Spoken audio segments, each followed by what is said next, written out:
It's good to see everybody. And Alex, I do apologise. We've broken your rest period, so apologies for that. That's absolutely fine. I did set my alarm and I completely slept through it. That's completely understood. Familiar experience. So I'm Mike. I'm chair of the trust, and Roland, you all know.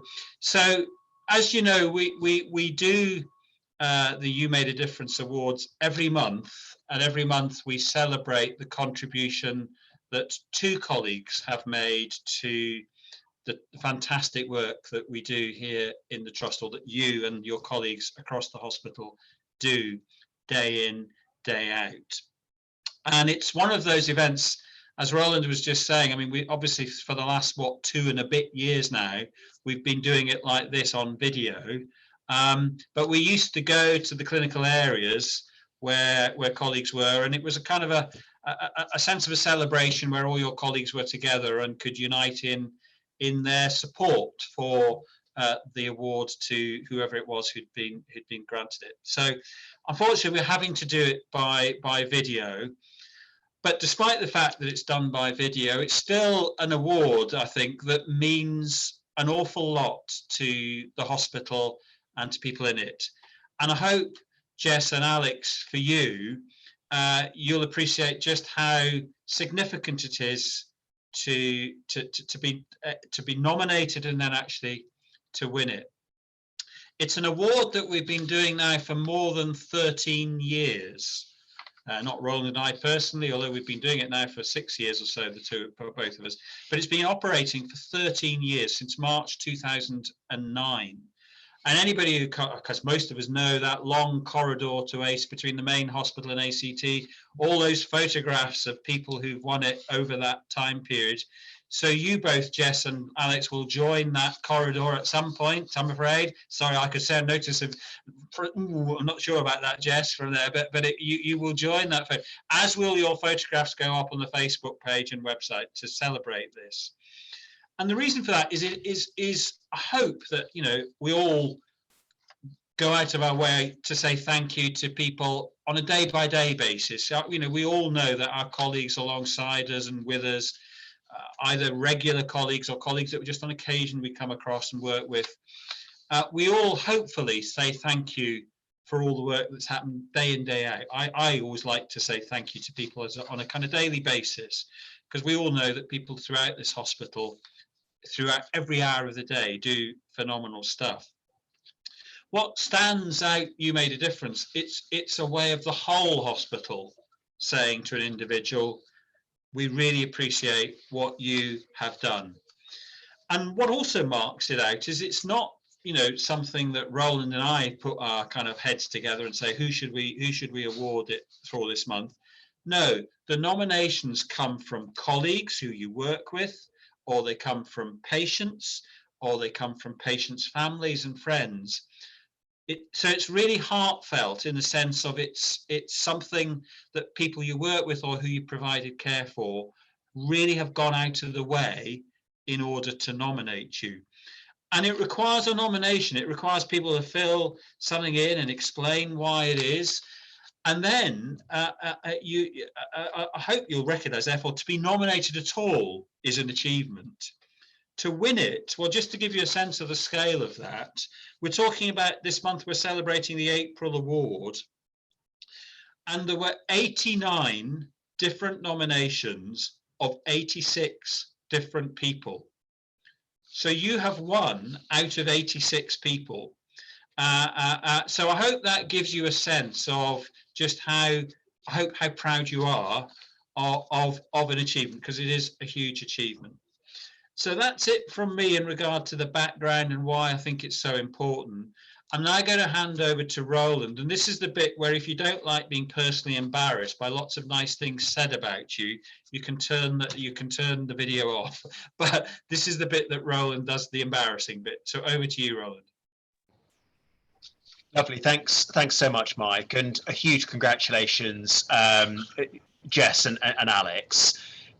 And if it's okay, Jess, if I could start with some comments about you, and then I I'd then like to read out the nomination. You may want to say some things at the end, and other colleagues may want to leap in as well. So Jess, you began your role as the midwifery practice educator in October 2021, so sort of halfway through the pandemic, and that was on the back of being a midwife, I think, for 3 years. Is that right, Jess? Yeah, so I trained in London and did my preceptorship in London, and then came to the Rosie in 2018. So yeah, 3 to 4 years, and I worked in loads of different areas at that point. So this job opportunity came up, which I was really excited to take on, and it's ended up being a job that I absolutely love, which has just been amazing. Jess, are you local then to the hospital? Was it moving back from work, or where did you work in London? So I worked in Lewisham and Greenwich, so southeast London, and then I moved back home. So I did grow up in Cambridgeshire, more towards Huntingdon way. But I wanted to go to the Rosie just because it was a bigger hospital and it had such an amazing reputation. So yeah, it's home for me here, which is really nice as well. Great, good. And I think within your time in the new role, or in the role as the practice educator, you've demonstrated enormous kindness and support to all of the midwifery students who you look after. And the sort of thing you're doing is you're helping them with their course. You provide extra learning sessions for OSCE assessments. And also, I think you pull together the weekly student forums. And as part of this, Jess, you make sure that every day you walk around the unit, you make sure all the student midwives are well supported, and you see if they need any help or advice. And I imagine there's quite a bit of that, isn't there? If you're...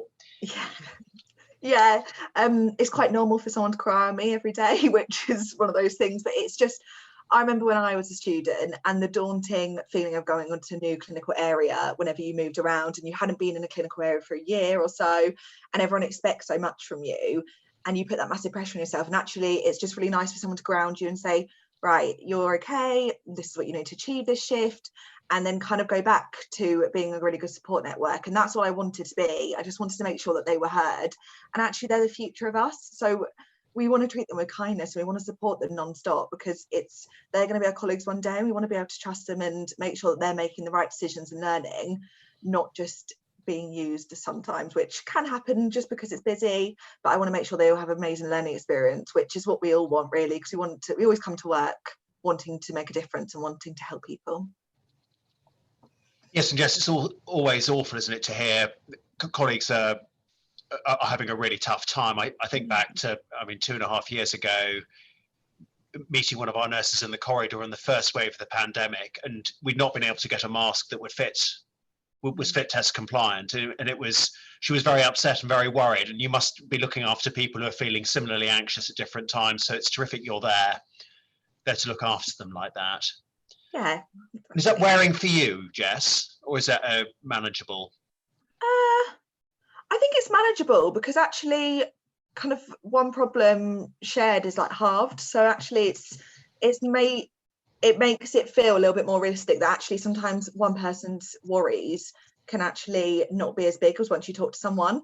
And we've got a really amazing team, like the practice development team. We're such a strong group, and we're so supportive of each other as well. So if one of us is having a bad day, the other one picks us up. And so if I'm having a difficult day or have a really difficult time with particularly students, or someone's told me something, I always have a good support network, and I've got a really good one at home as well. My parents both work in the NHS, so it's kind of grown up with it. So yeah, I would just say, and also the colleagues, everyone in the Rosie is so supportive.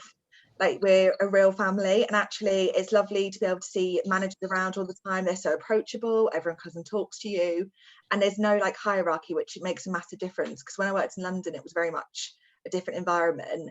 And actually we want people to come in and want that family environment, because you have a work family as well as a home family, which is lovely. Yeah. No, well, that support isn't taken for granted at all, Jess. It's not the same everywhere, as you're saying. I'm not saying anything dismissive about South East London, having worked at King's for 10 years, but no, but genuinely, it's that sort of reaching out, isn't it, and being the shoulder that people can sort of lean on for a moment. Okay. And Jess, also you contributed, didn't you, to the continuity of care team, and you've now been successful as a practice educator, and we're told that you're always happy to support clinically in all the areas of midwifery, and ensure you make sure that you remain clinically competent in all aspects. And you're hugely valued within the practice development team, and also I think amongst the students. So Jess, if it's okay, I'm just going to read out now the nomination that was submitted for you.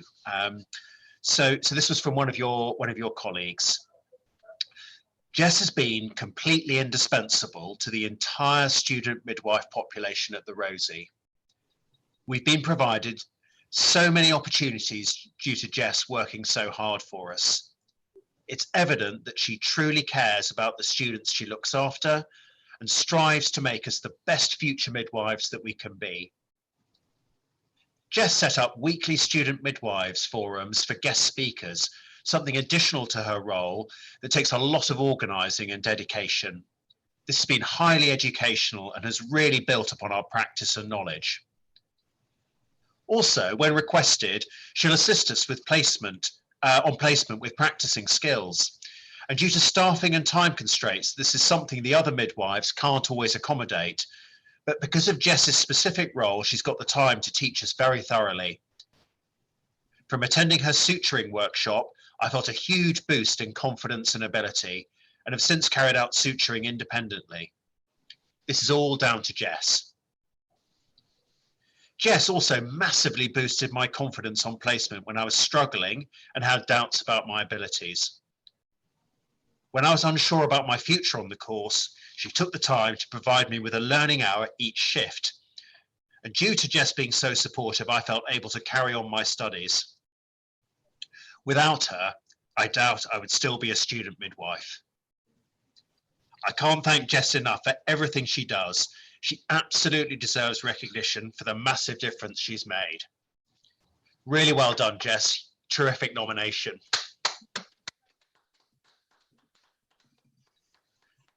And Jess, is there anything you'd like to say? Just thank you. It's a lovely nomination. I didn't expect it at all. I feel like we all work so hard, and every midwife has their own skills and own kindness that they bring and everything that they bring to the kind of the service. So I wouldn't be able to do my job without all of the clinical leads, all the managers supporting, and actually all the PD team, especially Sophie and Villa, who are here as well. And also the lecturers. The lecturers are really supportive and always answer all of my questions. So we've got Virginia, and I've also got Lindsay and Rosie here as well. So they've all been amazing. And when I first stepped into the role, because it wasn't fully established, I was kind of just learning as I went along.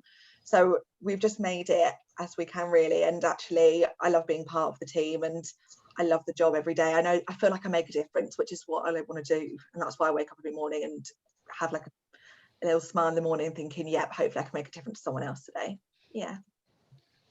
Well, really, really wonderful and very moving to hear, Jess. Would anybody else like to say anything? I mean, Lindsay, Sophie, Virginia, you're in the chat. Anything you'd like to add? Amanda?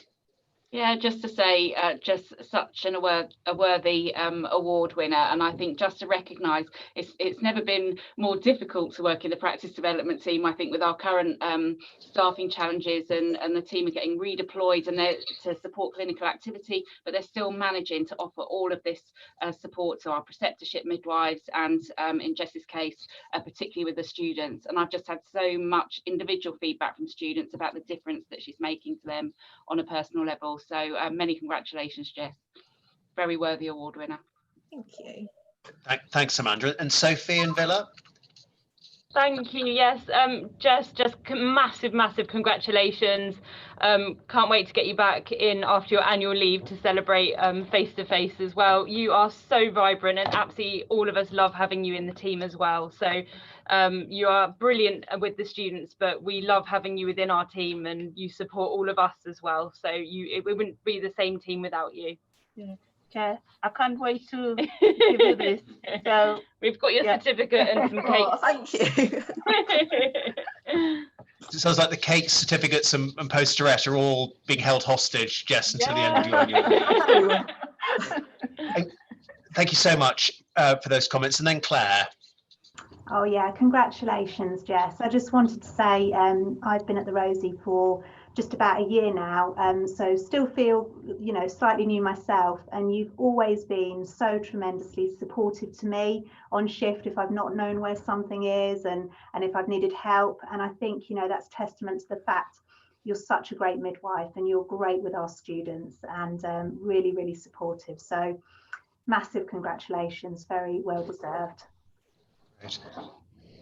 Lovely. Well, Claire, thank you very much for that. And in the chat, Lindsay, thanks so much for commenting to say how great Jess is with the students, and that everyone at ARU at Anglia Ruskin really appreciates all that you do, Jess. And then Virginia, I think saying a big thank you for all the work you've done, getting students from the University of Suffolk into the Rosie and making that so smooth. Claire, you've just spoken, so thank you so much for that. And Virginia, again, the feedback from the students has been absolutely fantastic. So Jess, a huge thank you. So the cakes are somewhere in the Rosie. The certificate you just saw, the posterette, and then in the envelope, there should be the You Made a Difference award badge, and then there's a gift voucher that I hope you'll use, very much use for yourself. And given it's your birthday on Sunday, maybe you can combine the two in some wonderful gift for yourself. Amazing, thank you. So Jess, I think a big round of applause. Really well done. Thank you. Right. Lovely. So Alex, risen from your slumbers, it's so lovely to see you, and thank you. And you were working last night, weren't you, I think? Yes, I've just finished night shift. What time did that finish this morning? About 7:30. 7:30. And are you back on tonight? No, it's my coming off the night shift, so it's been somewhat perfectly timed. That's good. And what was last night okay? I was on call over the weekend, so I know it's been a very testing, it's been a very testing extended period, but particularly the last few days. So how was last night for you? It was a typical ED. I was working in the ambulance bay, but it's nothing that I'm not very well used to, and I worked well. We had a really good team, so we just did what we did and made sure everyone was safe. So it's, I mean, reassuring, Alex, but I think your calmness, if you like, is almost concealing some of the pressures that I know that you and the team have been under. So thank you for all you're doing. And Alex, if it's okay, I'm going to say a few things about you, and then we're going to move on to the nomination that we've received. So, Alex, you're a healthcare assistant, and you've worked in the emergency department since 2006. Is that right? Yes, that's when I first begun my journey in Addenbrooke's, when I started in the elderly care units. You started in the elderly care units, did you? And then, and when did you move into the ED? June 2010. June 2010. And Alex, I think since you've been in post in the ED, you've taken on the additional role of being the team leader for CBRN. So that's chemical, biological, radioactive and nuclear preparation. And you've done that for the emergency department, haven't you? Yes, that's right. Yeah. And you're involved, I think, through that role in training staff and others within the division. For example, in relation, say, the recent Lassa fever case that we had, as well as looking after the major incident stores and ensuring that all the equipment's available at a moment's notice of an incident being declared. Is that right? Yes, that is right. Yes, the major incident store is a huge undertaking, and we've got a good rolling routine to try and keep it all up to date and, like you say, all ready. And what sort of things do we have in the store? In the stores? Anything you would like in an emergency to triage people successfully, make sure people have got the equipment so they can get that first aid, and make sure that we don't exhaust our ED supplies. And we've got stuff to surge for a significant number of patients, so we can obviously always have the equipment to, like you say, care for them at a moment's notice. And Alex, just to give us a sense of what would happen if, say, there was a terrible chemical spill at a local factory, and we had, say, 15 patients turn up in ambulances to the hospital, and nobody quite knows what are you training people to do? How do things unfold for us here?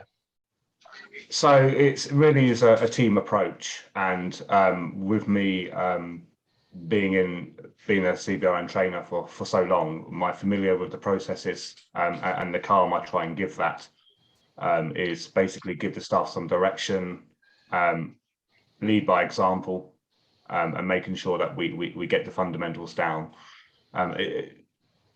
When I come on, or if there's been an incident, for example, it's always quite reassuring in some aspects when they say, "Oh, Alex, you're here.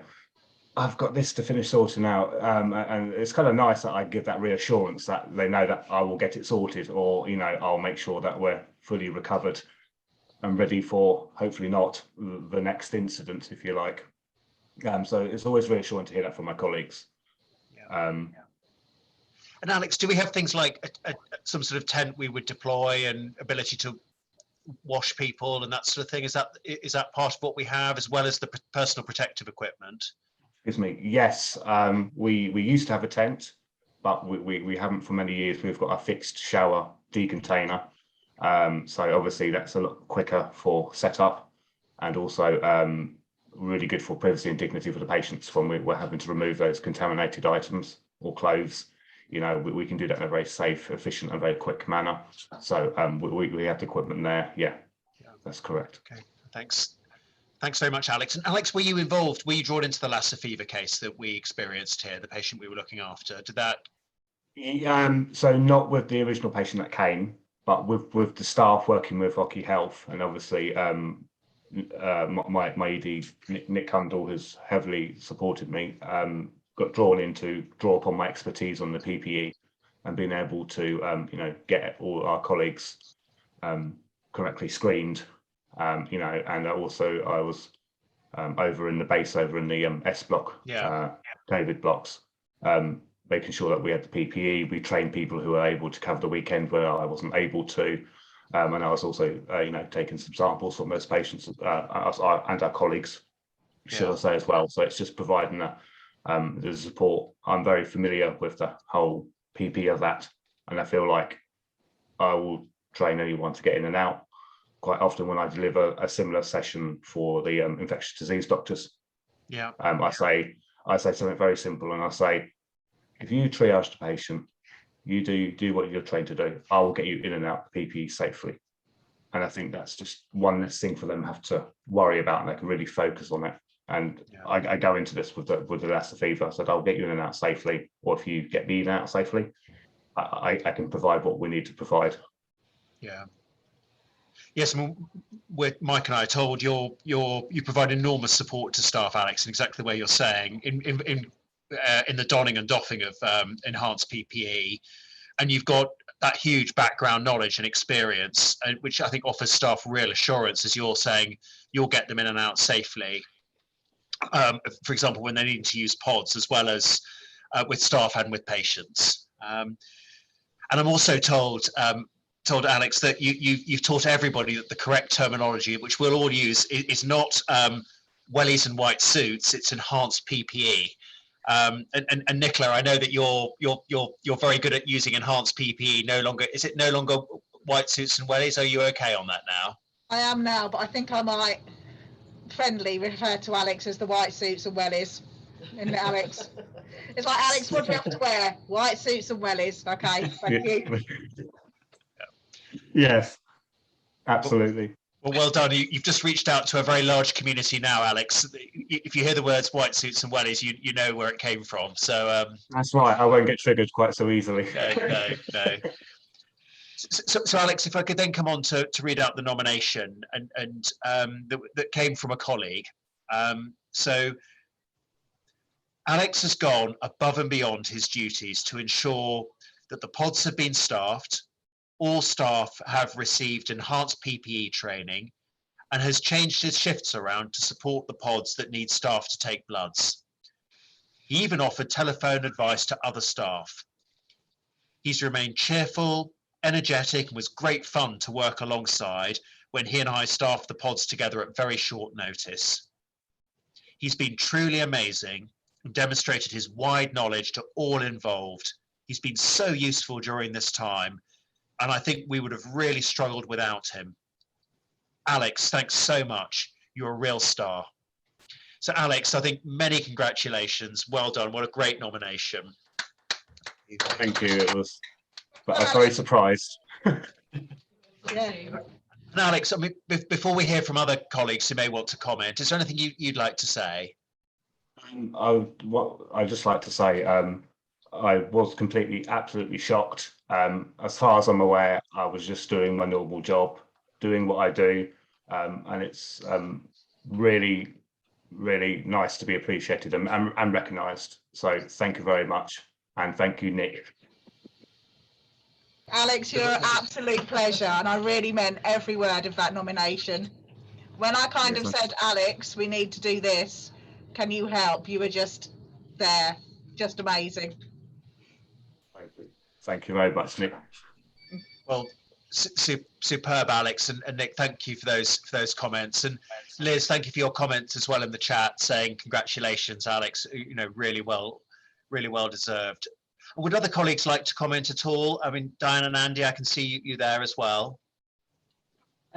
Well, yeah, just to reiterate, massive congratulations, Alex. Thank you so much for all your hard work. It's just so reassuring to have someone like you working in our department. It's one of those things where you don't have to think about, because you know Alex is there. And if we have an incident like this, we know that Alex is there to pick up the pieces afterwards and reorder the stuff and get us back up to stock. It's just, you provide us with so much assurance. It's just brilliant you being part of the team, and you massively deserve this. So congratulations. Thanks, Roland. Yeah, congratulations, Alex. I just want to say I was so really pleased to know that you'd won this award, because I think it is something that's very special, you know, to have received this award. And I wanted to say as well, this is not at all only about what your CBRN work, but about all of the work that you do in the department. You are just a fantastic colleague, and I've appreciated you being on shift time and time again. Alex is the type of person, you come on shift and you know Alex is there, and you know that things will be done as they should be done, but he goes out of his way every single shift to make it a bit better for patients as well as for staff. And really, congratulations, Alex. Well deserved, and I'm so pleased you've won it. Thank you, Dan. That means a lot. Well, thank you so much, Nicola and Andy and Diane, for the comments. And so Alex, just like Jess, there's a cake somewhere. If it's in the emergency department, I'm sure it'll last until you get in there. And if it doesn't, we know that this is the department that has a backup cake. So I think you're safe on the cake. And then the little posterette that you saw, I think it was Sophie and Villa were holding up. There should be one of those coming to you. And then in the silver envelope, the You Made a Difference badge, and then also a gift voucher, which we very much hope you'll spend when you're not on night shift on something really lovely for yourself. So Alex, a huge congratulations again. Really terrific nomination. I'll just round of applause for you. Thank you. Thank you very much. Thank you. Thank you. Good. Well, thank you. So August and Mike, shall we draw to a close? Is that okay, do we think? Yeah, if I just say I've really appreciated this, because both of you have said you're surprised, or I think Alex, you said you were shocked to get it. So it's really important that we do just say real big thank you, and not just take you for granted. And I hope that, you know, we're not, what you do has been demonstrated by what colleagues have said about you both is hugely, hugely appreciated. So thank you to both of you. You may think you're just doing your job, and of course you are, but you're doing it in such passion and such integrity and such care and such consideration of your colleagues, and that's come through really strongly. The other thing that that struck me was that, say in Jess's case, someone said to you, "I don't think I would still be a midwife if it wasn't for you." That's a huge thing, because we all know how challenging healthcare is now. And I suppose as chair, if I've got one worry, it is that our colleagues do feel supported, and we can, because it'd be very easy to say this is all just too hard. And so for you to have achieved that, that's a huge, huge thing, and so important. And I'm sure that if that was said by one person, there'll be others too, as reflected in what Lindsay and Virginia have said, who feel the same. And then Alex, you were saying you just want to make sure that others felt safe. And again, the way Nicola's responded and Diane and Andy have said to you, you clearly do make others feel safe, which goes to feeling part of the other people feel valued because of what you both do. So I think it's been a really, so thank you both from us all. Good, thanks very much for those comments, Mike. And well done, and thank you to everyone, and great to see everyone on a Monday afternoon. Jess, enjoy the rest of your week of annual leave, and Alex, look forward to seeing you around, and it's good to see you awake, and well done for last night. Great. Thank you. Thank you. Okay. Everyone have a lovely rest of the week, and see you soon. Thank you. Bye. Alex, the cakes are coming later on this week for you. Yes, I think they're coming on Tuesday. I think. Yeah, we're having a cake-free day today, but they're coming soon for you. Or Thursday. Yes, we're going to do it when I was on shift, and we can make sure they could last. All right, enjoy the rest of your day, Alex. Take care. Thanks, Nick. Bye. Thank you, everyone. Bye. Bye. Thanks, August.